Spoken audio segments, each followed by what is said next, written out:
사랑하고 축복합니다. 사랑하고 축복합니다.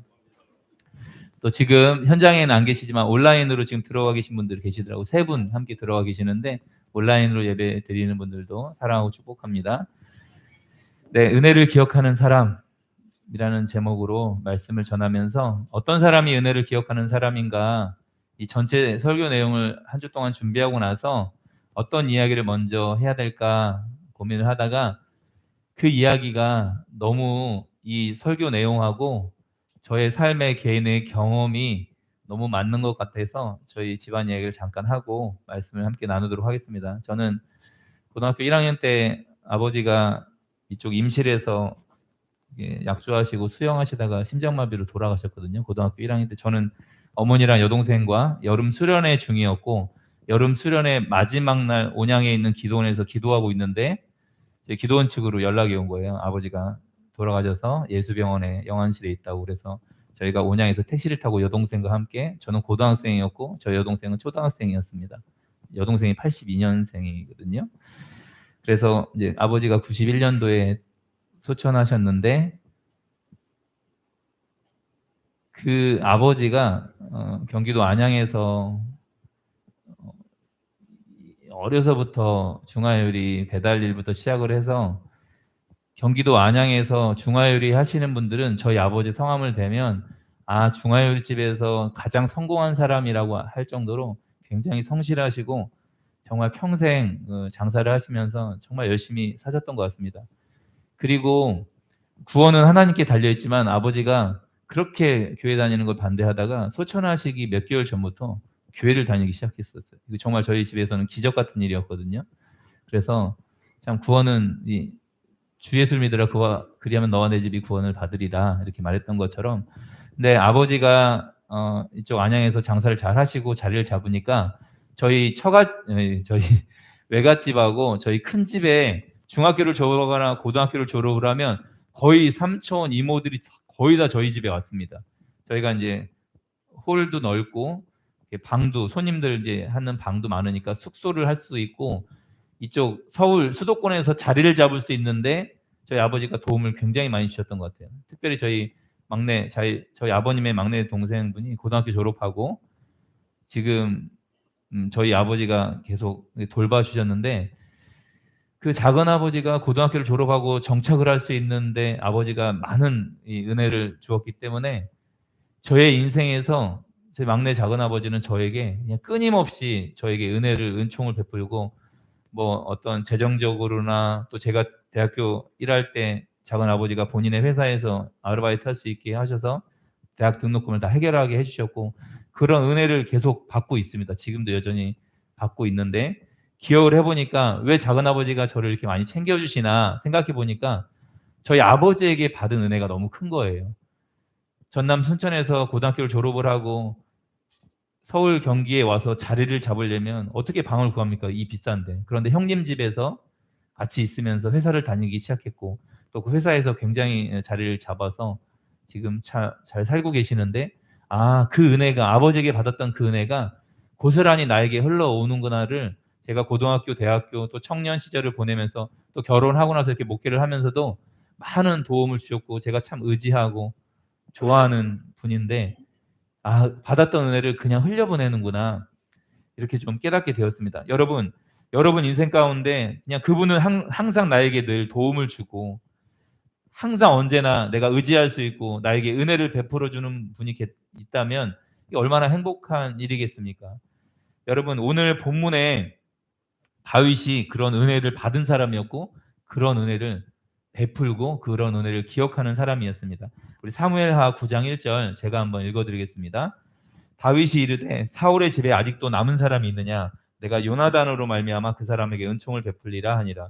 9장 1절에 어떻게 시작하면 이제 다윗이 승승장구하고 이제 막 성공, 모든 전쟁에서 막 승리하고 나라가 점점 강해지는데 다윗이 이제 신하들에게 이렇게 명령합니다. 사울의 집에 아직도 남은 사람이 있느냐?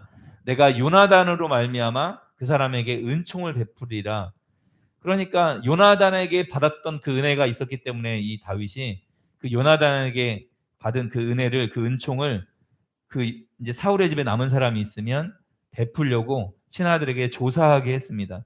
그래서 하나님이 자기에게 약속을 하셨고, 그리고 자기에게 이 두 번째, 이 이스라엘 나라의 두 번째 왕으로 주님이 소년 때 약속을 했는데, 신실하게 그 기름 부었던 그 일이 실제 왕으로 등극을 했고, 이제 온 나라를 다스리고 있는 때에 은혜를 기억하는 사람이었습니다. 그래서 사울의 가문에 남은 사람이 있으면 내가 요나단으로 말미암아 그 사람에게 은총을 베풀기를 원했습니다. 이 은총이라는 이 원어의 뜻은, 히브리어는 헤세드라는 단어입니다. 헤세드. 이건 많은 성경에서 사용되는 단어인데요. 은총, 선행, 친절하게, 인자한, 인애, 자비, 이런 의미를 가지고 있습니다. 그러니까 친절함을 베풀고 싶고, 인애를 베풀고 싶고, 인자함을 베풀고 싶은 거예요. 그러니까 어떤 조건이 아니라 그냥 헤세드의 은혜를, 헤세드의 은총을 베풀고 싶었던 겁니다. 요나단에게 그냥 값없는 헤세드를 받았기 때문에 그 헤세드를, 그 은총을 지금 사울의 집안에 흘려보내고 싶었던 다윗의 마음입니다. 은혜를 기억하는 사람이었습니다.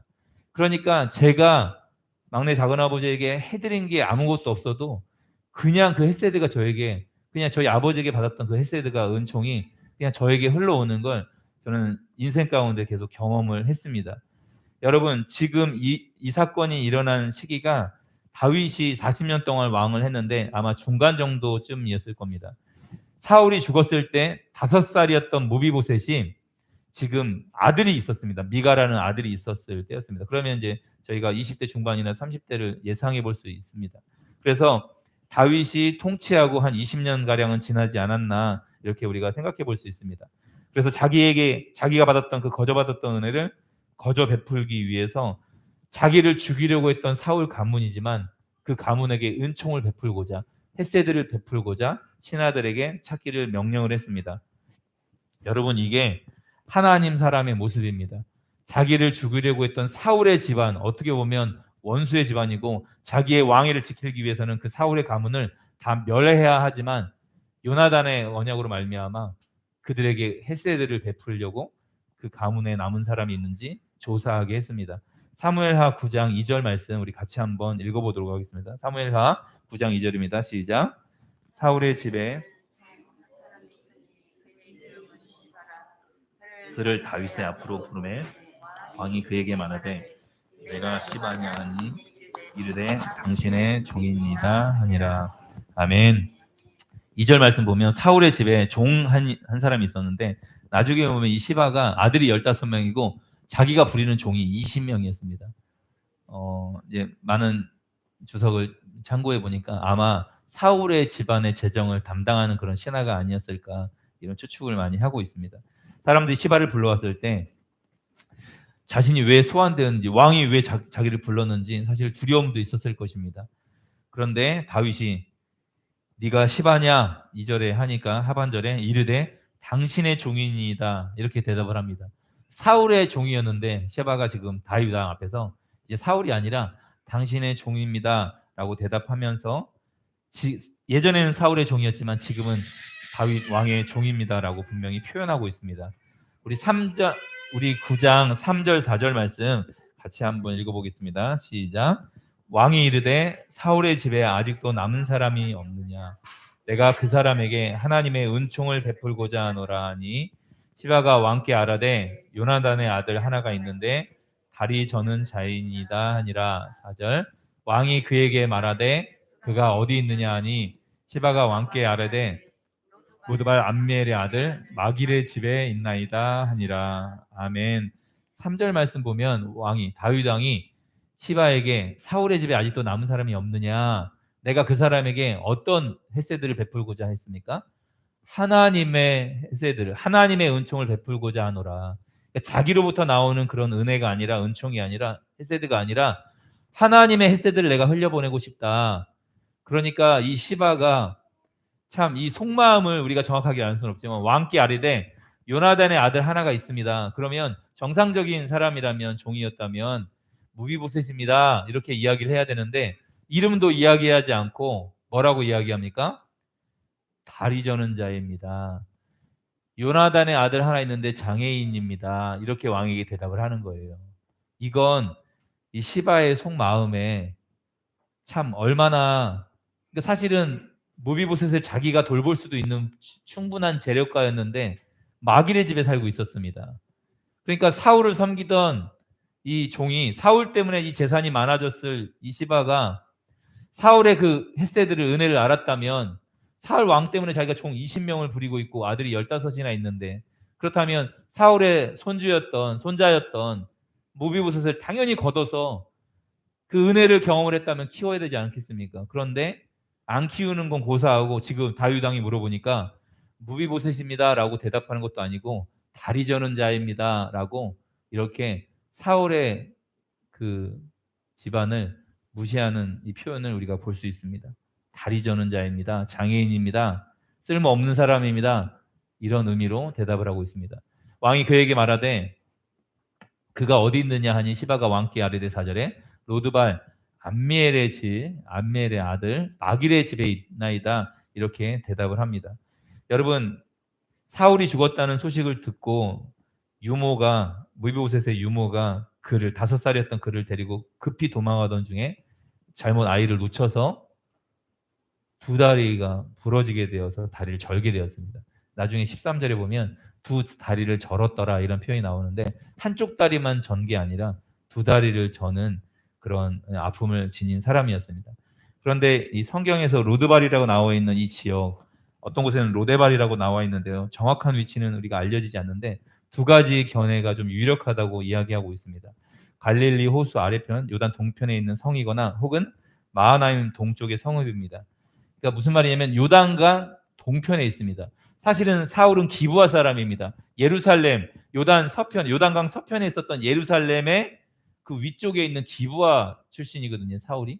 그러면 사울이 왕에서 죽고 자기 아버지가 요나단이 죽었을 때 무비보셋은 자기 원래 고향으로 기브아로 돌아가는 게 아니라 요단 동편으로. 왜냐하면 예루살렘과 가까운 곳에 다윗 왕이 통치하고 있는 그 지역에서 살 수가 없습니다.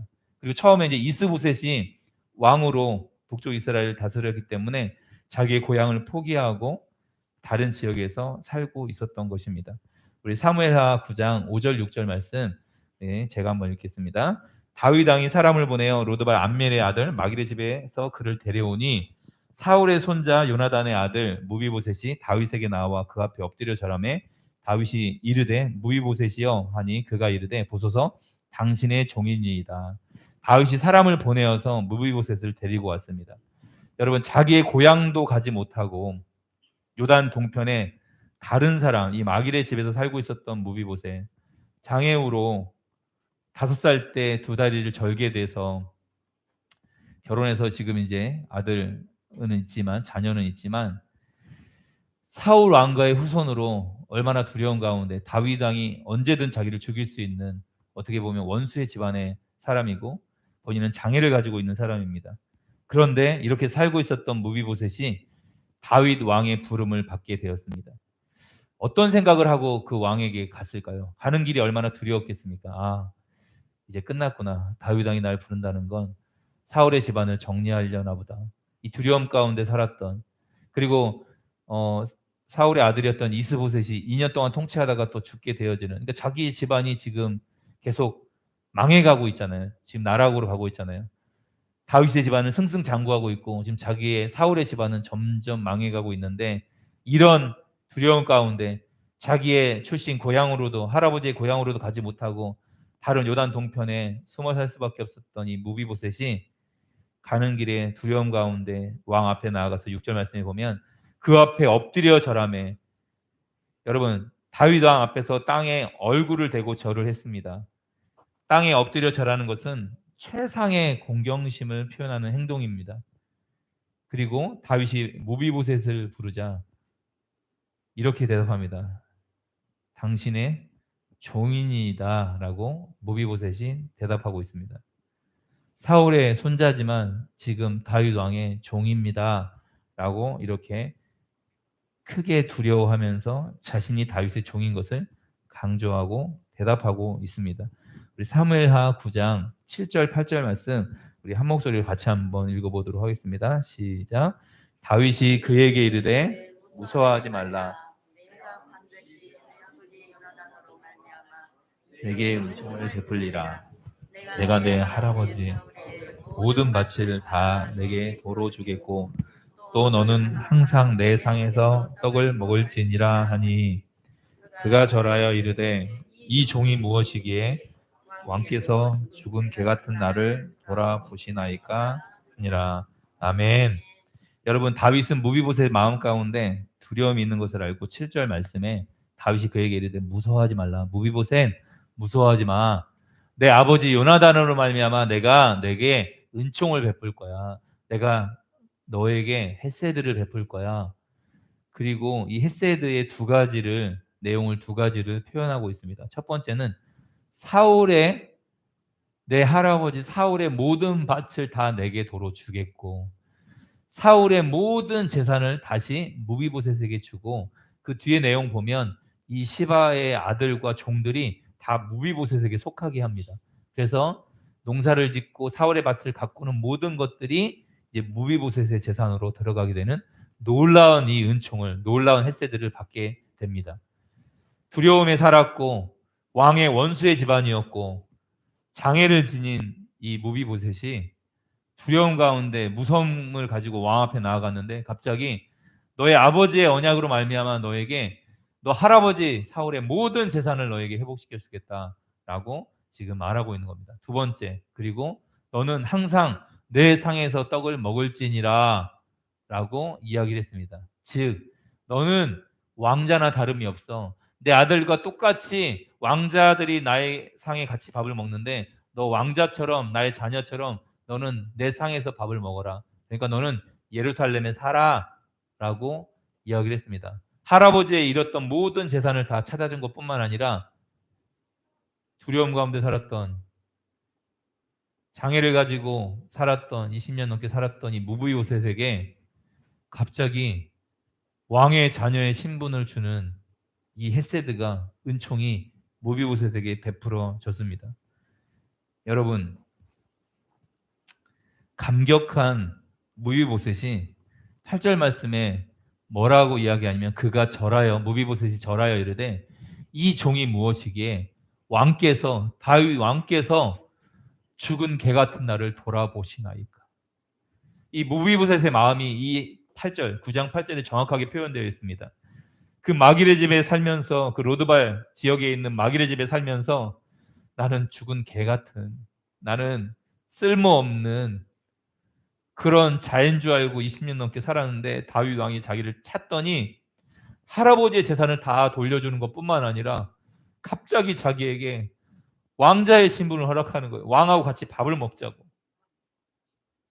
그러니까 이 정체성을 가지고 있었던 무비보셋이 왕에게 다윗 왕에게 뭐라고 이야기하냐면 왕이시여 나는 원수의 집안이고 당신에게 은혜를 받을 자격이 없는데 어떻게 죽은 개 같은 나를 돌보십니까? 여러분 자신을 비하할 때 개에 비유하게 합니다. 저는 개입니다.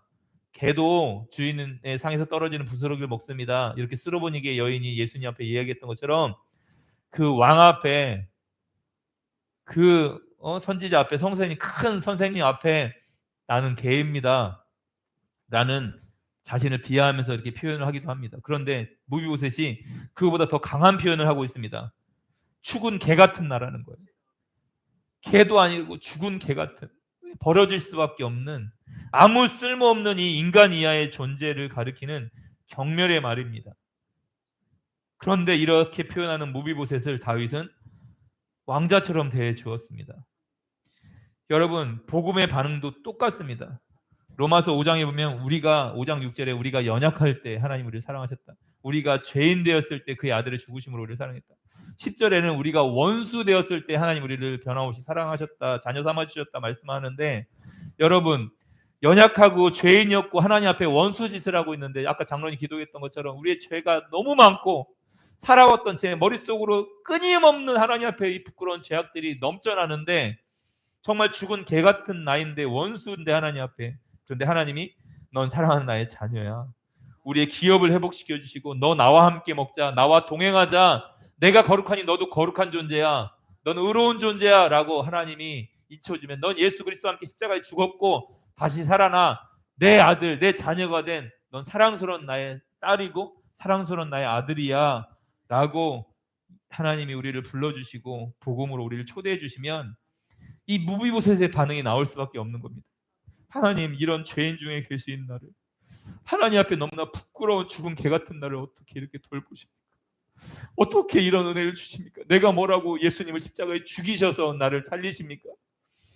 하나님의 유일하신 아들 예수 그리스도, 너무 보배롭고 존귀로우신 그분을 십자가에 죽인 이유는 단 한 가지였습니다. 여러분 한 분 한 분을 너무너무 사랑해서 아들을, 예수 그리스도를 십자가에 죽이면서까지 우리를 살리려고 왕자의 신분을, 공주의 신분을 회복시켜 주시기 위해서 하나님은 자기의 독생자를 십자가에 희생시키셨던 것입니다. 여러분, 이 은혜를 경험한 사람이라면 하나님 너무 큰 은혜입니다, 하나님 너무 큰 감격입니다 라고 고백할 수밖에 없는 것입니다. 여러분, 다윗이 요나단의 약속으로 말미암아 무비보셋을 돌보아 주었습니다. 하나님이 영원전부터 우리를 사랑하시기로 창세전에 그리스도 안에서 우리를 택했다는 이 표현, 하나님 영원전부터 우리를 포기하지 않는 하나님의 사랑이 2000여 년 전 갈보리에서 그 언약을 하나님이 지키고자 하나님이신, 하나님의 아들이신 예수 그리스도, 우리의 유일한 구원자, 죄 없으신 100% 완벽한 인간이면서 완전한 하나님이었던 그분이 십자가에 죽으시고 부활하심으로 말미암아 우리가 하나님께 당당히 나아갈 수 있는, 무비보셋처럼 너무 두려움 가운데 하나님을 만날 수 없지만 당당히 예수 피를 힘입어, 히브리서 말씀 보면 예수 피를 힘입어 우리가 담대히 성소로 들어갈 담력을 얻었다고 했습니다. 새롭고 산 길이 열렸다고 했습니다. 그냥 하나님 아버지를 이제 두려움의 존재가 아니라 아빠, 아버지라고 부를 수 있는 하나님의 자녀가 되었습니다. 그리고 그분과 함께 동행하며 더불어 먹고 너는 나와 더불어 먹으리라. 요한계시록에 말씀하잖아요. 3장에 내 마음의 문을 열고 너와 나와 더불어 먹고 마시자. 예수님이 다른 거 초대하는 게 아니라 너 나와 함께 식탁에 교제하자, 너 나와 함께 동행하자라고 초대하는 것입니다. 여러분, 이렇게 다윗이 할 수 있었던 이유가 삶 속에 나타나 있습니다. 사무엘하 5장 19절 23절 말씀 제가 한번 읽어드리겠습니다. 다윗이 여호와께 여쭈어 이르되 내가 블레셋 사람에게로 올라가리이까 여호와께서 그들을 내 손에 넘기시겠나이까 하니 여호와께서 다윗에게 말씀하시되 올라가라, 내가 반드시 블레셋 사람을 내 손에 넘기리라 하신지라. 여러분, 다윗은 자기가 결정해서 블레셋을 치러 가지 않았습니다. 항상 여호와께 묻는 사람이었습니다. 하나님, 올라갈까요? 올라가라, 넘기리라. 23절에는 뭐라고 써있냐면 5장 23절에 다윗이 여호와께 여쭈니 이르되 올라가지 말고 그들 뒤를 돌아서 뽕나무 숲을 맞은편 그들을 기습하되. 하나님, 올라갈까요? 그랬더니 올라가지 말고 뒤를 돌아서 기습을 해라 라고 하나님이 이 방법을 알려주셔서 큰 승리를 얻게 됩니다. 여러분, 다윗은 항상 하나님께, 여호와께 묻는 삶이었습니다. 하나님, 이렇게 왕이 되고 지금 20년 동안 통치하고 있는데 성경에 나와 있지 않지만 사울의 집안은 어떻게 할까요? 하나님, 사울의 집안에 남은 손주들이 있으면, 손자들이 있으면 어떻게 할까요? 너 요나단과의 그 언약을 기억해라. 네가 받은 그 헷세들을, 그 은총을 마음껏 흘려보내라. 하나님이 알려주지 않았겠습니까? 여러분, 하나님께 항상 묻는 삶, 자기의 길을 여호와께 맡기는 다윗이었습니다. 다윗이 무비보셋을 품을 수 있었던 원동력은 바로 이 삶 속에서 하나님과의 관계였습니다. 하나님, 어떻게 할까요? 여러분 삶 속에서 이런 삶이 되었으면 좋겠습니다. 다윗처럼. 하나님, 어떻게 할까요? 하나님, 이 자녀를 양육을 하는데 2명이라 쉽지가 않습니다. 하나님, 아이들이 너무 땡깡을 부리는데 하나님 어떻게 할까요? 하나님께 지혜를 구할 수 있지 않습니까? 그죠, 은혜 성도님? 그죠? 하나님께 묻는 삶, 하나님 어떻게 할까요? 그러면 우리가 생각할 수 없는 방법으로 하나님이 지혜를 주실 때가 너무나 많이 있습니다. 그리고 우리의 생각으로 하나님이 그것들을 깨닫게 해주시고, 또 어떤 사람들과의 대화로, 혹은 어떤 사람의 설교를 들음으로, 어떤 묵상을 하면서 나의 삶에 있는 작은 문제들이 해결되는 놀라운 일들을 많이 경험을 합니다. 여러분, 하나님과의 이 묻는 삶, 정말 놀라운 은혜가 있습니다. 무비보셋은 어쩌면 다윗에게는 잠재적 위험 인물 중에 하나였습니다. 그리고 무비보셋에게는 다윗이 두려움의 대상이었습니다. 그런데 다윗이 이 무비보셋을 형식적으로 사랑한 것이 아니었습니다. 요나단을 대하듯이 그를 대해주었던 것입니다. 그러니까 작은아버지가 저를 대해주는 모습을 보면서 왜 이러지? 그런데 작은아버지가 저를 섬기면서 저를 보면서 저희 아버지랑 제가 너무 많이 닮았거든요. 그러니까 그렇게 그냥 형님을 섬기는 것처럼 그렇게 느낄 수 있겠구나 라는 걸 깨닫게 되는 거예요. 이런 은혜를 받으면 제가 그 사촌동생이지만 작은아버지의 아들을 제가 섬길 수 있는 기회가 있으면 저도 조건 없이 마음껏 섬길 것 같아요. 제가 그런 상황만 허락된다면. 받은 은혜가 있기 때문에. 여러분, 나중에 다윗이 한상에서 식사를 하게 하는 것도 다윗이 형식적으로 한 게 아니라 진짜였던 것을 알려줄 수 있고, 그리고 무비보셋에게 시바를 붙여줬고 사울의 모든 밭을 다 줌으로 그가 왕족으로 누릴 수 있는 모든 것들을 누릴 수 있게 해주셨습니다. 그리고 왕의 식탁에서 함께 해라라는 말을 4번이나 성경은 반복하고 있습니다. 그래서 다윗이 얼마나 진심으로 이 무비보셋을 생각했는지 우리가 알 수 있습니다. 여러분, 말씀을 정리하겠습니다. 우리 또 다윗과 같이 항상 하나님께 물어보는 삶을 여러분 살기를 소망합니다. 그래서 내가 받은 은혜를 기억하면서 어떻게 이런 나를 하나님 돌보십니까? 삶에 여러분 많은 위기도 있고 지금 해결해야 될 문제를 가진 분도 계시고 지금 관계 속에서 꼬인 분들도 계실 텐데, 그러면 먼저 인간적으로 해결하려고 노력하는 게 아니라 하나님 어떻게 할까요? 이 자녀와의 관계, 하나님 이 사업의 문제, 이 꼬여있는 이 상황들을 하나님 어떻게 할까요? 그럴 때 하나님이 우리가 생각하지 않은 하나님의 놀라운 방법으로 인간의 지혜가 아닌 하나님의 지혜로 그 일들을 해결하시는 것들을 경험을 한다면 우리가 하나님과의 관계가 얼마나 더 친밀해지겠습니까? 여러분, 날마다 하나님의 뜻을 묻고 그 뜻을 따르는 여러분 되기를 소망합니다. 그래서 하나님의 말씀에 순종해서 무비보셋에게 은총을 베풀었던 그 다윗처럼 여러분 인생 가운데 모든 사람에게 은총을 베풀며 살아가는 원월두교의 모든 성도님이 되시기를 주님의 이름으로 축원합니다. 찬송가 430